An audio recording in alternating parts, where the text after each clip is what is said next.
Hey everybody, Tim here from the Tactical Defender. Today we're going to look at the T2 from Thrunite. Not too long ago I purchased the T1. Love this light, fantastic light. This is now my new on-person EDC. When I saw them coming out with the T2 in the same desert tan, bronze, brass looking color, I had to have it. Don't go anywhere because at the end of this video, we're going to take this outside in the woods, in the dark near my house, and go look for a sailboat that has been in the woods near my house for a very long time. We're going to put this light to use, looking for said sailboat. The Thrunite T2 is what we're looking at today.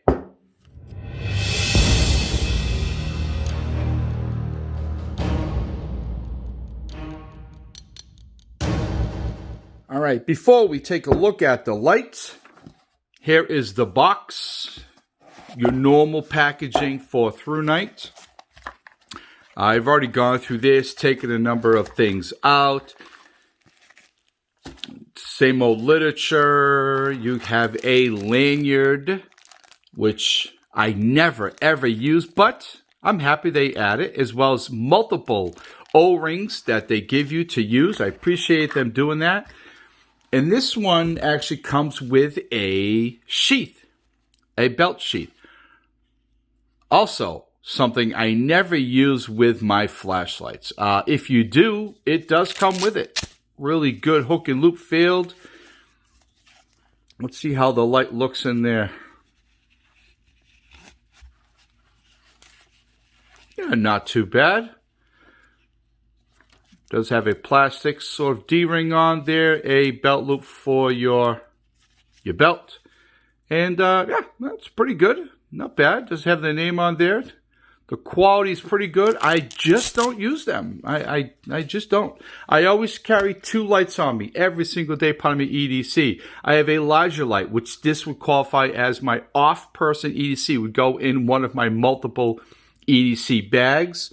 And then I have my on-person, which would always be maybe not as bright, definitely smaller. This would go on my person, off my person, but I always have two. Never use the sheaths. I just don't. But again, I really appreciate that they actually include them. Another thing this light does come with is a charging cable. Now, I don't have it because it's upstairs on my charging station, but I wanted to point something out. This is definitely a downside to this light. Not a deal breaker or the end of the world, that's for sure. I use a lot of anchor cables. I never ever use the charging cables that come with the lights. They go in a box and I just leave them there in case they're ever needed or someone needs one. But I always go to my anchor charging cables, and I use a lot of anchor batteries as well. If you can see there, the charging point is USB-C, which I appreciate because I do use Galaxy, Samsung phones, and they all use the USB-C charging port. My MacBook Pro uses USB-C. My phone does. I mean, a lot of my electronics all use USB-C, so I appreciate that they actually do use a USB-C. But can you see how recessed that is in there? And my problem is I can't use my anchor cables. They can't get in there. They don't stay. They fall out very easily because of that little notch cutout. You can see that there. None of my USB-C cables from Anchor work on that. It just can't go in far enough to make a connection. So I had to use the actual cable that came with it. Again, is that a deal breaker? Of course not. It's not the end of the world. It's just I carry these all the time with me. Now I got to carry another one. Anyway, I just wanted to bring that up. If you have other cables other than the cables companies supply with their lights, it may not work with this light. Anyway, so while we have the light here, let's go over it. So we do have some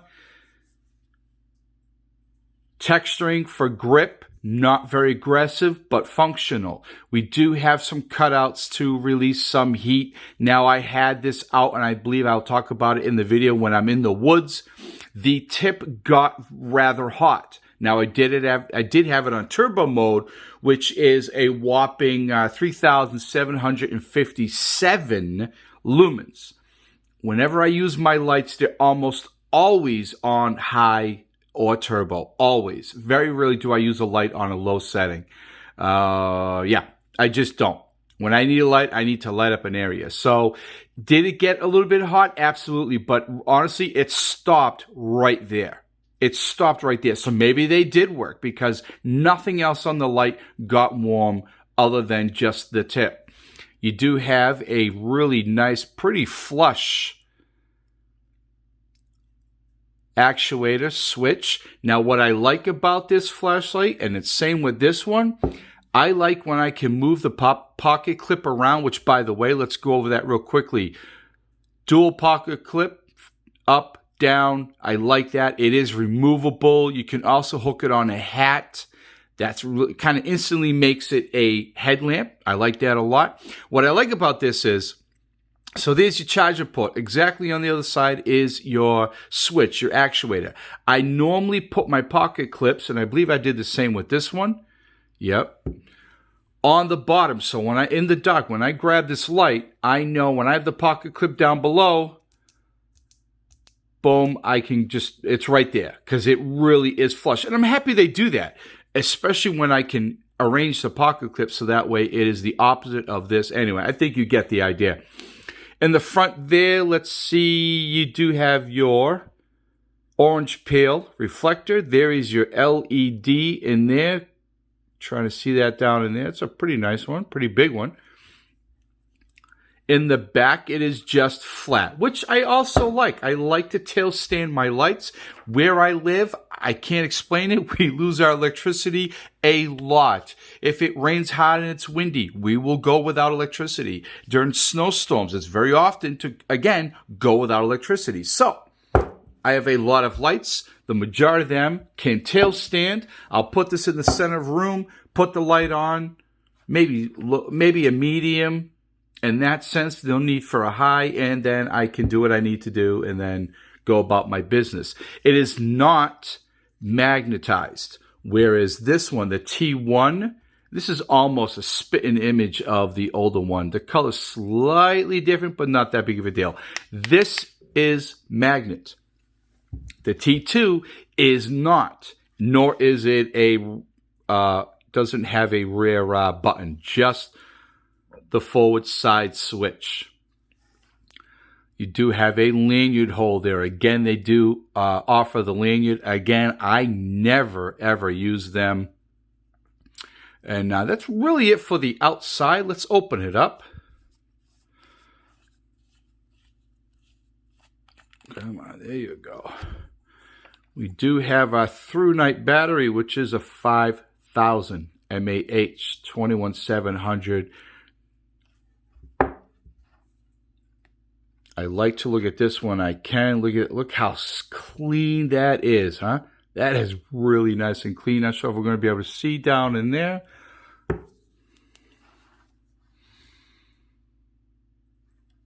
Not sure if you can see that. That is really nice and clean. No big gobs of solder. And yes, I have seen that in a lot of lights.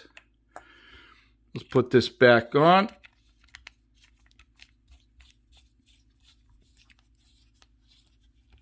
So the actuator, the button is pretty much like most lights today, especially Thrunites. One is on hold it to go through all of the settings, right? It's going to get real bright. Double is instantly on turbo. That is really bright. 3 times is your strobe, does not have SOS. I do notice a lot of light companies are kind of getting away from the SOS. That used to be a feature on lights, a mode. It doesn't really seem to be anymore. So, just over a few things, we got the Cree XHP70 LED, the 21700 battery, and let's see, run time. So turbo, 3,757 lumens, down to 725 lumens after 2 minutes. Strobe is 1450 for 5 hours. That's a long time. High is 1,712 lumens down to 732 lumens again after 3 minutes. Medium is 366 lumens for just over 7 hours. Low, 30 lumens for 77 hours. That's a long time. Ready? Firefly Mode, 0.3 lumens for 69 days. I don't know why you would need your light on Firefly for 69 days, but just know that it can. Now, my other issue with the light is the max beam distance, which they say is 158 meters. Again, waterproof to IPX8 standard 2 meters. Impact resistance 1.5 meters. Now, the max beam distance, I can tell you, and look, they don't claim it to be a super thrower, right? They just don't. This is not a super thrower. This is a light up so many feet in front of you really, really well. Does not have a hot spot, in my opinion. Does have a really nice flood.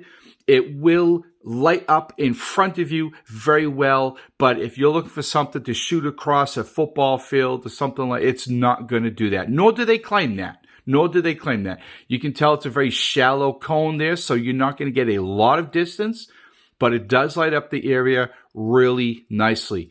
I did grab it one day. I needed to light up an area across my yard. It didn't really reach there, and I kind of realized that's kind of a shortcoming. But and I say that because I have lights very similar to this, less light output lumens, and they will go across the yard and light up the tree line. This really didn't do that, but you'll see in my video. Don't go anywhere. You're watching the video, walking through the woods in the snow, look for a sailboat where a sailboat does not belong. It actually did really well. All right. And that's really it for this light. Again, the T1 in size comparison. Great. I love this color. This is my on person. My off person goes in my EDC bag, one of several. All right, everybody, thanks for watching this video. Stick around, watch the outside video. I'm going to take a walk in the snow, in the woods, looking for a sailboat that, well, basically should not belong there. All right, we'll talk soon. Bye. All right, so I live on this road here. Got the T2 Thrunite. Walking down the road. Now I'm going to shut it off just so you kind of get an idea of how dark it is without a flashlight where I live. Ready? And that's it, folks. That's what you see. That's exactly what I see. Nothing. There we go. Light is on. So there is a building down the end of the road there. Someone lives in that. But other than that, there's nothing here. So I wanted to show you what is in here. Some of you have seen this. Well, I've never been in here at night. This is going to be interesting.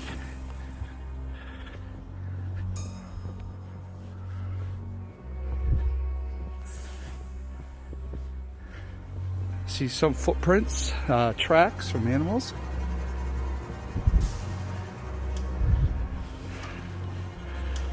We've gotten some snow lately, quite a bit of snow. I'm hoping what I want to show you is not too far in. Got some trees down.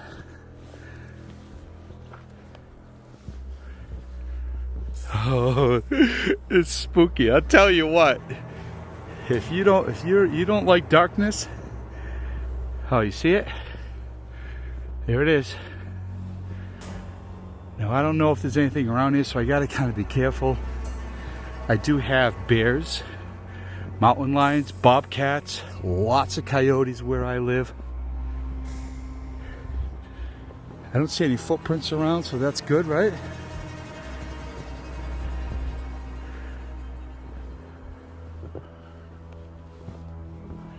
Kind of take the high ground here. See? Isn't that wild? So I live right down the road from this.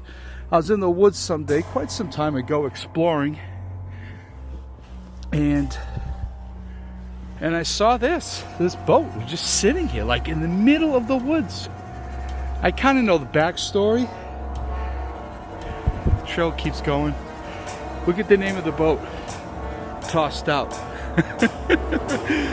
The person that owned it actually lived in the building that I live in. I live in a condo, a townhouse.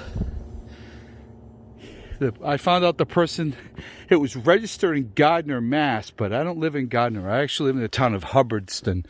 So here's the boat. Here's the Thrunite T2. It's been on for a while now. It is on high turbo mode. And it's a little warm at the tip. Just the tip. Just the tip. It is cold out. Low 20s. Almost a foot of snow on the ground. Not quite. Alright, ready? I'm going to shut the light off for a second. You can see how dark it is. Ready? There's the boat. You see the boat? Ready?